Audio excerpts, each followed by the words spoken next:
Hello दोस्तों, आज हम फिर से एक नई शख्सियत का जीवन परिचय लेकर आए हैं जिनका नाम मुमताज है। मुमताज हिंदी फिल्मों की एक प्रसिद्ध अभिनेत्री हैं। चुलबुली, हंसमुख और नटखट मुमताज जिस जमाने में फिल्मी पर्दे पर अपने अभिनय का जादू बिखेरती थी, उस समय उनकी अदाकारी के सभी कायल थे। बॉलीवुड में जब मुमताज का आगाज हुआ, उस समय अभिनेत्री का मतलब शर्मीली, सौम्य और शांत किरदार वाली महिला होती थी। लेकिन मुमताज ने अपनी नटखट अदाओं और चुलबुले अंदाज से अभिनेत्री होने के सारे मायने ही बदल दिए। आपकी कसम, रोटी, अपना देश, खिलौना और सच्चा झूठा मुमताज की यादगार फिल्में हैं। मुमताज ने 12 साल की उम्र में बॉलीवुड में कदम रख दिया था। मुमताज का जन्म 31 जुलाई 1947 को एक मध्यम वर्गीय मुस्लिम परिवार में हुआ। अपनी छोटी बहन मलिका के साथ वे रोजाना स्टूडियो दर स्टूडियो भटकती और जैसा चाहें वैसा छोटा मोटा रोल मांगती थी। उनकी मां नाज और चाची नीलोफर पहले से फिल्मों में मौजूद थीं, लेकिन दोनों जूनियर आर्टिस्ट होने के नाते अपनी बेटियों की सिफारिश करने की पोजीशन में नहीं थी। लेकिन मुमताज हर हाल में एक फिल्म अभिनेत्री बनना चाहती थी। जूनियर आर्टिस्ट के बतौर एक बार कैमरे से सामना हो जाए तो बाद में तो वो सब देख लेगी, इस तरीके के उसके तेवर थे। जब वे निर्माता निर्देशक से काम मांगती तो बदले में जवाब मिलता, आईने में अपनी सूरत देखी है, पकौड़े जैसी नाक है। ऐसी कठोर बातें सुनकर मुमताज मन महसूस कर रह जाती थी, लेकिन उन्होंने हिम्मत नहीं हारी। मुमताज ने जूनियर आर्टिस्ट से स्टार बनने का सपना अपने मन में संजोकर रखा था, जिसे उन्होंने सच कर दिखाया। 70 के दशक में उन्होंने स्टार की हैसियत प्राप्त कर ली। उस दौर के नामी सितारे जो कभी मुमताज के साथ काम नहीं करना चाहते थे, वे भी उनके साथ काम करने के लिए लालायित रहने लगे थे। ऐसे सितारों में शम्मी कपूर, देवानंद, संजीव कुमार, जितेंद्र, शशि कपूर के नाम उल्लेखनीय हैं। 60 के दशक में हिंदी सिनेमा में 2 ट्रेंड एक साथ चले थे।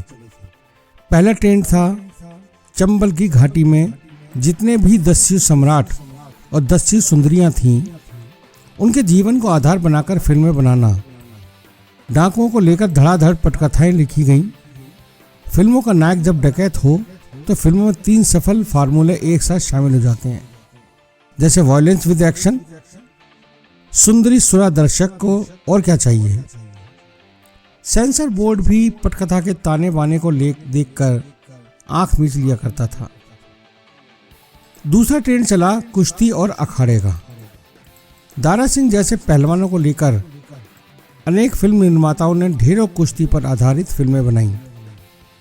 इन फिल्मों में हीरोइन तो बस शो पीस की तरह रखी जाती थी।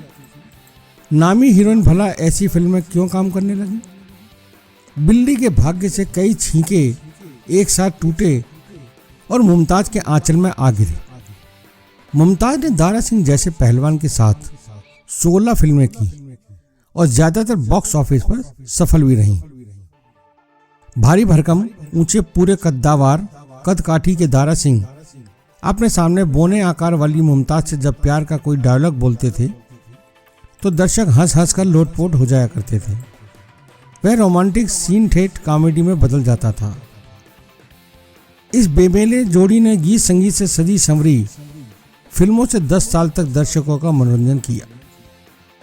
दारा सिंह के अखाड़े से बाहर निकलकर मुमताज की जोड़ी राजेश खन्ना के साथ जमी। उन दिनों राजेश भी सफलता की राह पर आगे बढ़ रहे थे। फिल्म 2 रास्ते में बिंदियां ऐसी चमकी और मुमताज के हाथों की चूड़ियां ऐसी खनकी कि बॉक्स ऑफिस पर सफलता के नए रिकॉर्ड बन गए। 1969 से लेके 1974 तक इन 2 कलाकारों ने सच्चा झूठा, अपना देश, दुश्मन, बंधन और रोटी जैसी सफल फिल्में दी। सुपरस्टार राजेश खन्ना के लगातार मुमताज के साथ काम करने के बाद मुमताज की मांग बहुत बढ़ गई। शशि कपूर ने एक बार मुमताज़ का नाम सुनकर फिल्म छोड़ दी थी। वे ही अपनी फिल्म चोर मचाए शोर में, जो 1974 में रिलीज हुई, मुमताज़ को नायिका बनाने पर जोर देने लगे। ऐसा ही कुछ दिलीप कुमार ने किया। उन्होंने राम और श्याम, जो 1967 में रिलीज हुई, फिल्म में 2 नायिकाओं में से एक का चयन मुमताज़ को लेकर किया। वही शांताराम की फिल्म बूंद जो बन गई मोती में अपनी बेटी की जगह मुमताज़ को प्राथमिकता दी। मुमताज़ की सफलता का ग्राफ दिनों दिन बढ़ने लगा। फिल्मकार विजय आनंद, जो देवानंद जी के बड़े भाई थे, उन्होंने एक फिल्म तेरे मेरे सपने, राज खोसला ने प्रेम कहानी और जे ओम प्रकाश ने आपकी कसम में मुमताज़ को हीरोइन बनाया। सफलता के पीछे सब भागते हैं, यही हाल मुमताज़ का हुआ। उसका पल्लू पकड़ने के लिए संजय खान अपनी फिल्म धड़कन में लाए, राजेंद्र कुमार तांगेवाला, विश्वजीत परदेसी शरारत और सुनील दत्त ने भाई भाई नामक फिल्में बनाई। 10 साल तक मुमताज़ ने बॉलीवुड के सितारों पर शासन किया। वे शर्मिला टैगोर के समकक्ष मानी गईं और उतना पैसा भी उन्हें दिया गया। देवानंद की फिल्म हरे रामा हरे कृष्णा मुमताज़ के कैरियर की चमकदार फिल्म है। 70 के दशक में अचानक कई नई हीरोइनों की बाढ़ आ गई। मुमताज़ का भी स्टार बनने का सपना सच हो गया था। गुजरात मूल के लंदन वासी मयूर वाधवानी नामक व्यापारी से शादी करके वह ब्रिटेन जा बसी। शादी के पहले उनका नाम संजय खान, फिरोज खान, देवानंद जैसे कुछ सितारों के साथ जोड़ा गया था, लेकिन अंत में मयूर पर उनका दिल आ गया। 53 साल की उम्र में मुमताज़ को कैंसर हो गया। इस बीमारी से उन्होंने निजात तो पा ली, मगर थायराइड की जकड़न अभी भी मौजूद है। उनकी 2 बेटियां हैं। अपनी बीमारी के दौरान उनके नज़दीकी लोग उनसे दूर हो गए थे। जिंदगी का ये कड़वा घूंट उन्होंने धीरे रखकर पिया और जिंदगी का एक हिस्सा मानकर स्वीकार कर लिया। एक इंटरव्यू में उनकी व्यथा कथा इस एक वाक्य से प्रकट होती है, कहने को उसके पास 10 मकान हैं, मगर उनमें से घर एक भी नहीं।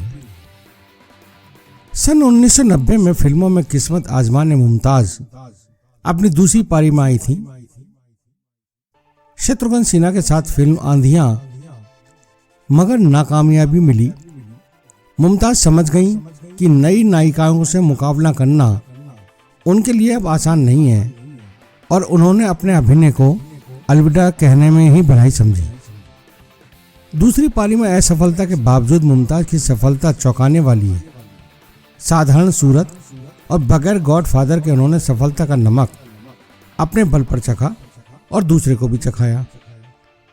अब हम उनके पुरस्कारों की बात करें तो सन 1970 में फिल्म फेयर पुरस्कार सर्वश्रेष्ठ अभिनेत्री और 1996 में खिलौना film fair life time achievement पुरस्कार से वह नवाजी गईं।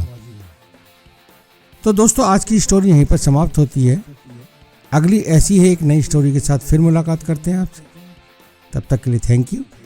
Please like, share and subscribe my channel.